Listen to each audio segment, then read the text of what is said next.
Welcome, welcome everyone to the Money Soapbox series. Now, for those of you that are new to this series is all about stewarding your finances right where you are. It's not about making money or hustling to get the bag.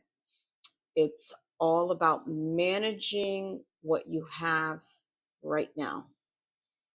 And the reason being is if we don't know how to manage what we have, then it doesn't matter how much comes our way, whether it's $1, $1,000, $1,000,000. As quickly as it come into our hands, it's just going to fly out the window because we are not stewarding the money the way that we should. And we're also covering mindset as well. Mindset, it's a big thing with everything that we do in life. And we're not able to steward money if we don't have the correct mindset. Instead of us managing money, then money becomes our God telling us what we're going to do and not do. And that's not the reason we're having money. Okay? So this is the 7th episode, and let's do a quick rundown of all the money mindset shifts that we have covered so far before we get into the money mindset shift number 7. So the first one was money itself is neither evil nor good. It's just a tool. Money is nothing more than a tool. Okay?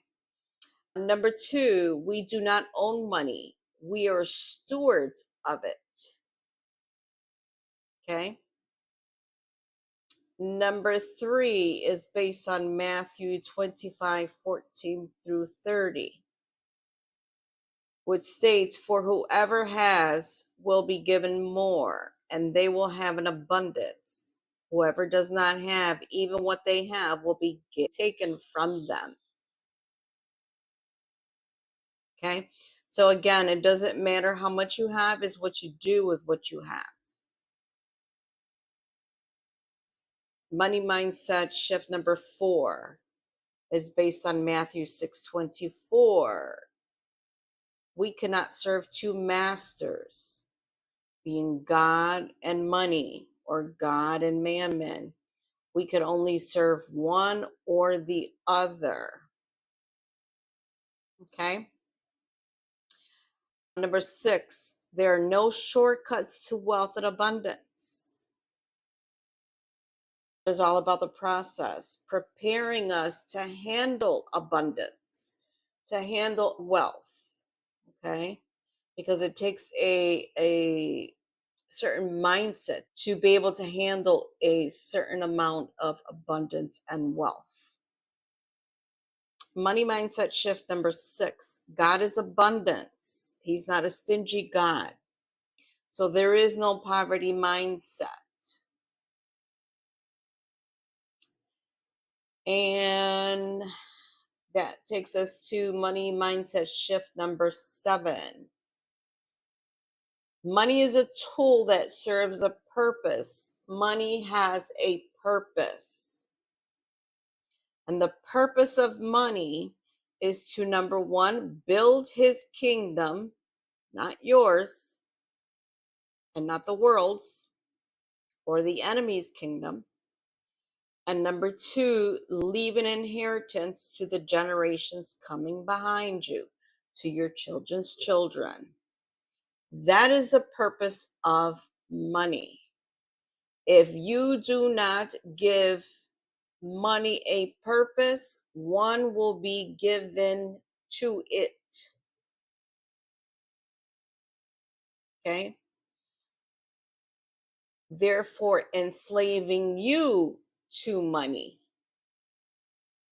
Think about that for a second. Okay? Whatever you do not to give a purpose to, a purpose will be given to it. In this case, we're talking about money. Okay? There is no confusion. The purpose for the money, the abundance, the wealth that you currently have, that you're currently building towards, that is going to come your way, it serves those two purposes. Once you have that clear in your mind, everything else falls into place. That's why in the Bible, in the scriptures, it tells us, seek ye the kingdom of God and his righteousness, and everything else is going to be added onto you. Okay?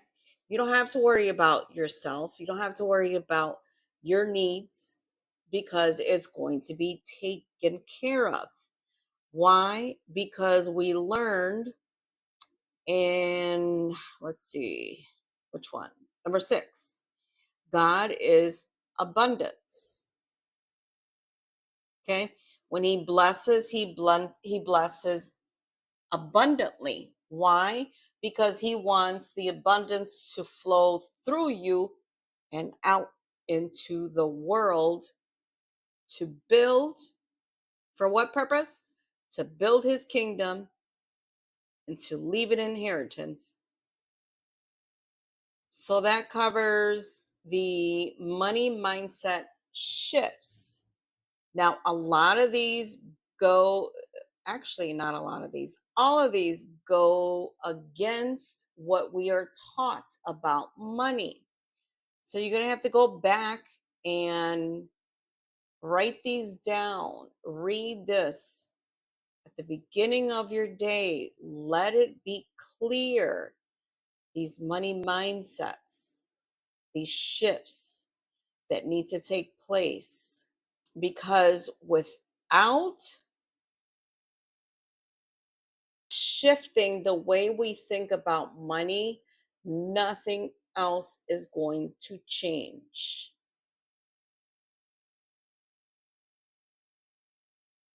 Now,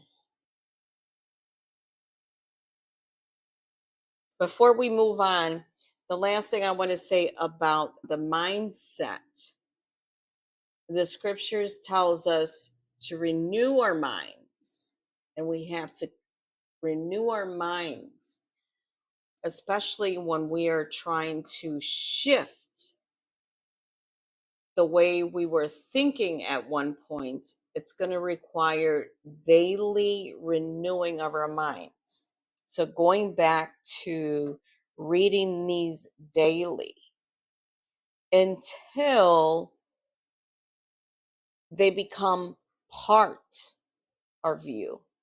Once they become part of you, you will begin to getting rid of the toxic spending patterns, the toxic spending habits, and you will begin to reject those and replacing them with healthy spending habits. Okay.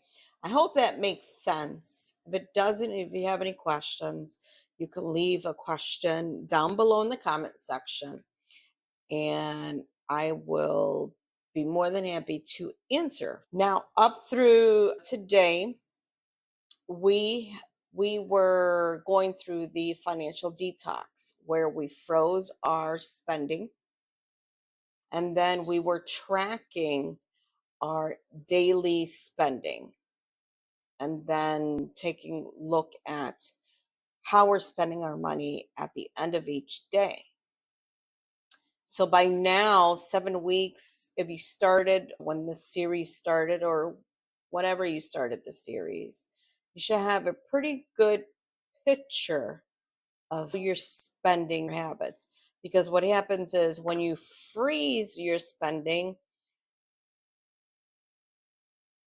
your toxic spending habits are now going to come to the surface because those do not go away just because. They just don't. They're going to require a little bit more intention to deal with them and to completely eliminate them, eradicate them. We cannot go in to establishing a budget when we haven't dealt with these toxic spending habits.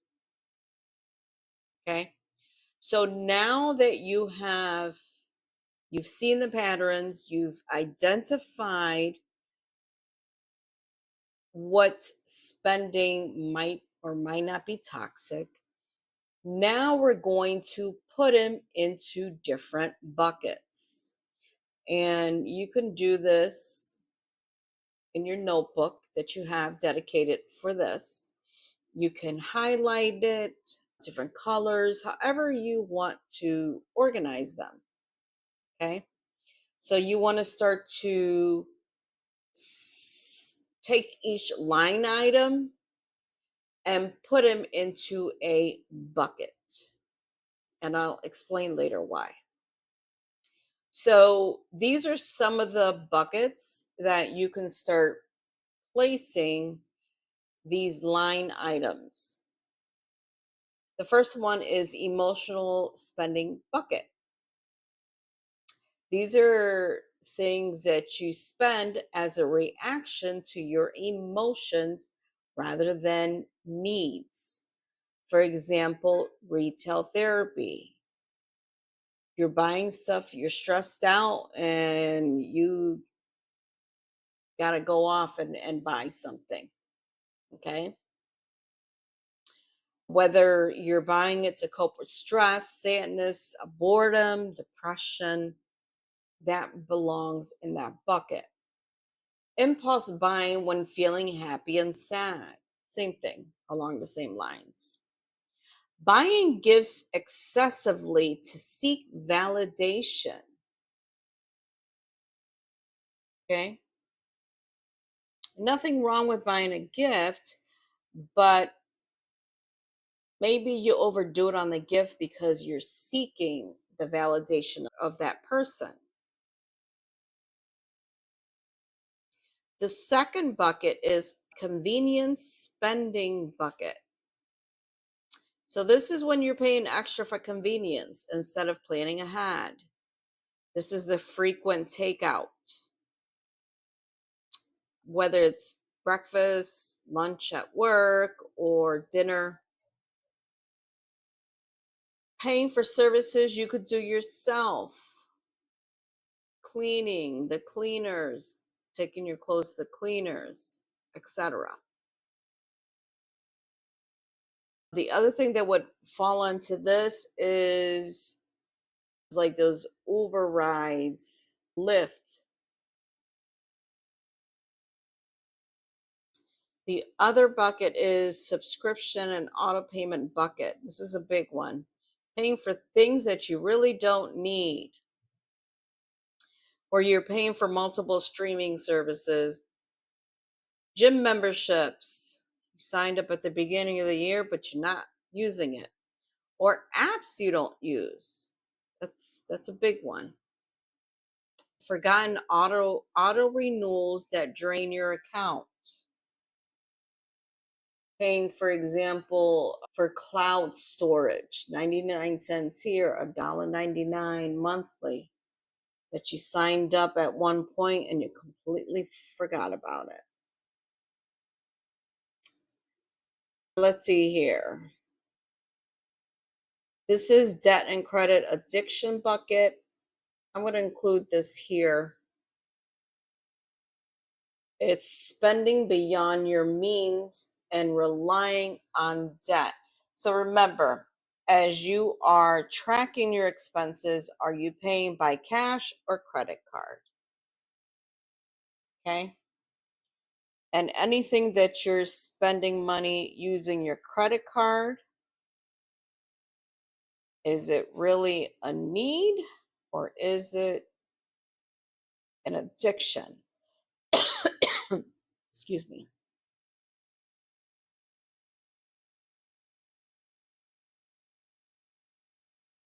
So things like that will go here. Let's see. Unnecessary purchases. These are more big purchases. You know what? This one is gonna come in handy later. So we'll scratch that for now. Let's see. The next one, status and appearance bucket, where you're spending to impress or maintain an image.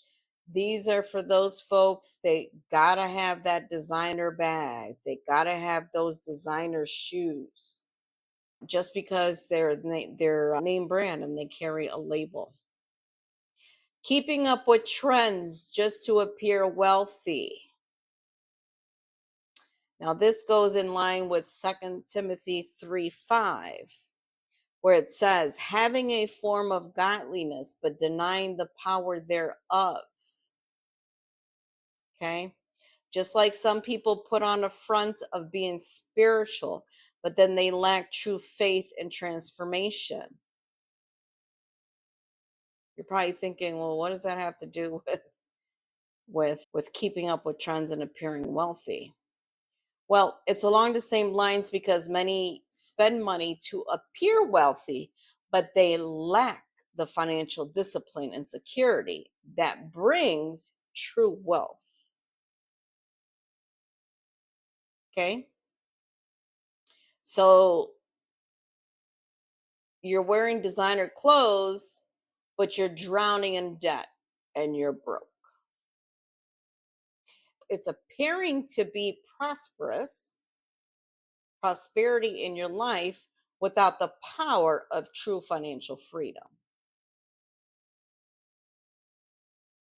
Are you overly spending just to impress others? The next bucket is the overconsumption bucket, where you're buying excessive amounts of things. You're hoarding clothes, you're hoarding gadgets or household items. Look around your house. Is it cluttered? Or do you have everything that you need and nothing more? Okay. A lot of us can literally just go through our house and start eliminating a lot of things, sell it, either a garage sale or put it on the marketplace, and take that money and either invest it or begin to pay down debt if we owe any debt. Okay. Are we buying in bulk without checking? Do we actually need the item? Or we're just buying it in bulk, like buy one, get one free, just because it's a good deal? I was guilty of this. I didn't realize, and I told this story in one of my other videos, but when I was laid off in 2021, we are now in 2025. I still have products that I was hoarding. And that was it's been 4 years now. It's a lot of money. What else falls in this overconsumption bucket? Are we constantly upgrading to the latest tech or fashion to keep up with the trends, to keep up with culture? The next bucket is the FOMO and the social spending bucket, fear of missing out bucket. This is where we're spending because of social pressure or fear of missing out. Where we're going out with friends when we truly cannot afford it. Where we're attending events, concerts, or trips just to be included. The one thing that this brings to mind, because it's coming up a lot on social media, is people spending thousands and thousands of dollars. I think the cheapest ticket to go see Beyonce is $2,000. I think it's either 1,500 or 2,000 for a concert. And people that should not be spending their money on this are doing anything and everything just to get the money to attend the event. And when the concert is all said and done, Beyonce goes home a little richer, and you go home less with less. Think about that. What else goes on this bucket? Are we buying trending products because everybody has them? The other thing that comes to mind about this bucket is that TikTok shop. People are on that app and they're spending and spending just because it sounds like a good deal, just because everybody's raving about it. So they got to have it. Okay. And the last bucket is the waste bucket. And this is where we are ignoring our responsibilities and wasting money. And some of the things that can fall into this place, into this bucket, is paying late fees and overdraft charges.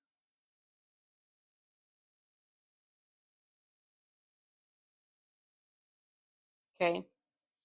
Wasting money when we could be saving money on things.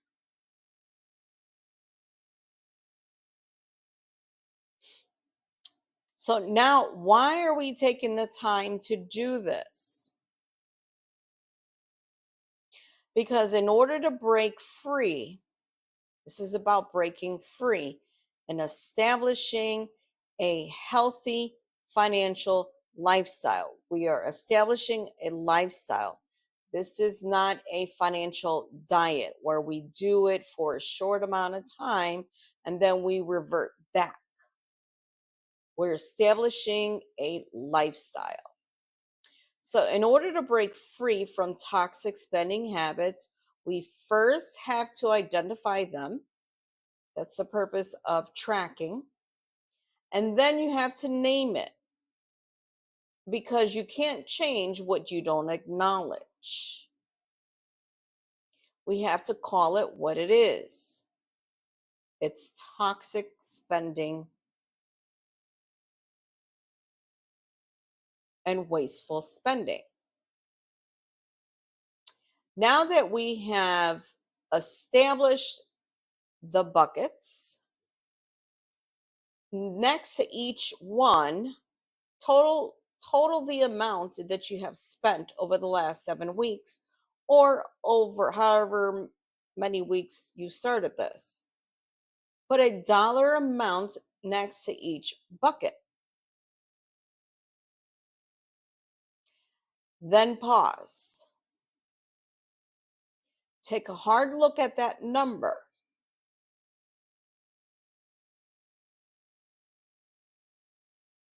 That's the amount of money that has been fueling toxic spending cycles, keeping you from financial freedom.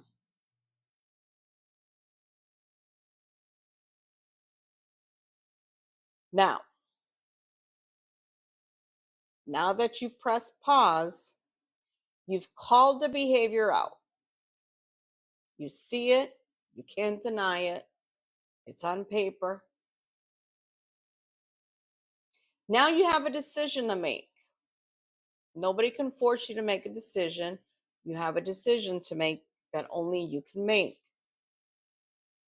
You can continue along the same path,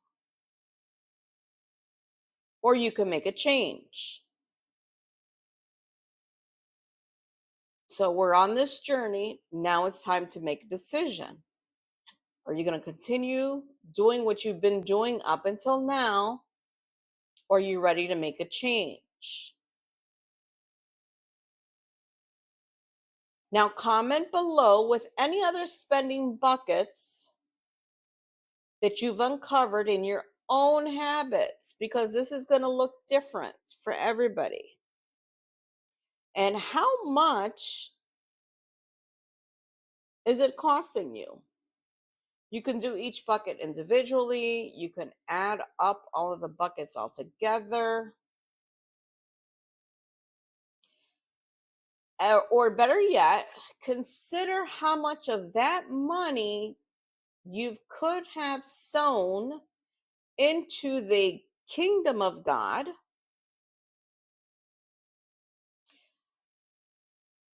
or set aside as an inheritance for your children's children. In both of these cases, when you are sowing into the kingdom of God, you're going to get a return, right? Because you reap what you sow. And then the same thing when you are sowing into the inheritance, you're also going to reap what you sow. Which brings me to another way of thinking of toxic spending habits. When you're looking at each bucket and how much is costing you, because it is costing, when you are fueling these toxic spending, you are not investing. You're not yielding a return. So you're literally just throwing money out the window. Now, if you choose to do nothing, can God trust you with more? If you continue along the same path that you're going on now, can He trust you with more? And then on the flip side of that, if someone with the same spending pattern as yours came to you asking for money,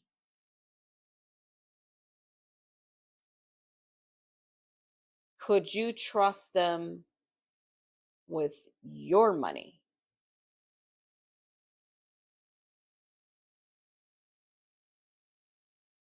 Okay. That is it for this video. It's a lot to think about. It's a lot to unpack. It's a lot to uncover. So we're going to end the video here. Now, on the next video, I'm going to cover money mindset shift number 4, which is no one can serve two masters. I'm going to go a little bit deeper into that and answering the question, are we trying to serve two masters? Not realizing it. That is the question we're going to answer on the next video. And then how do we know? How do we know that we're trying to serve two masters? Or maybe we're just trying to serve one master, but we think we're serving God when we're actually serving money. So once again, that is it for this video, and I'll see you all on the next video.